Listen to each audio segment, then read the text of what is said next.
Usiangalie umbo la nje tu, lakini oa unayempenda, umpende kabisa, umpende kila unavyofanya, unampenda yeye tu, lakini si kwamba yeye ndiye anakupenda. Mabinti wangu, olewa na mwanaume anayekupenda, si wewe unayempenda, kwa sababu mwanaume ana kitu cha kufanya ili mwanamke asiyempenda ampende.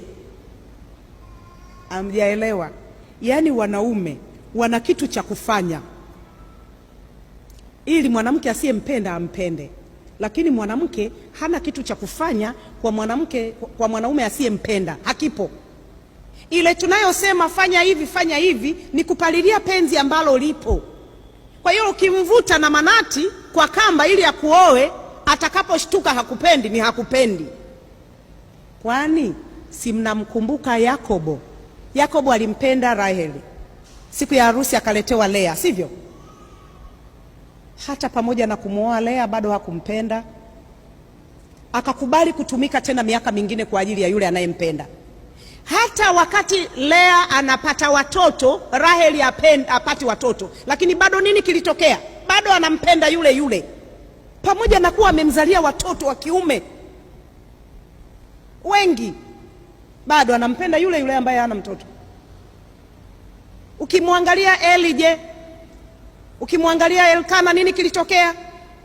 Alimpenda Hana pamoja na kuwa hana watoto. Penina alikuwa na watoto, lakini bado mapenzi yake yote yalikuwa kwa nani? Mwanaume akipenda amependa. Na mimi mama yenu nilijua hiyo siri. Yule jamaa alikuwa ananipenda sana, na kwa miaka hiyo yote tumeishi ananipenda vile vile, kila siku anazidi kunipenda. Olewa, kubali mwanaume hata kama hana kitu. Niwaambie vitu mnatafuta pamoja. Cha kwanza, olewa na mwanaume mcha Mungu, kwa kuwa Mungu ameahidi kuwabariki wacha Mungu. Usiangalie mali ambazo anazo, hapana, mtazipata wote pamoja. Lakini angalia mwanaume mwenye bidii ya kazi bwana, mwanaume mvivu hapana.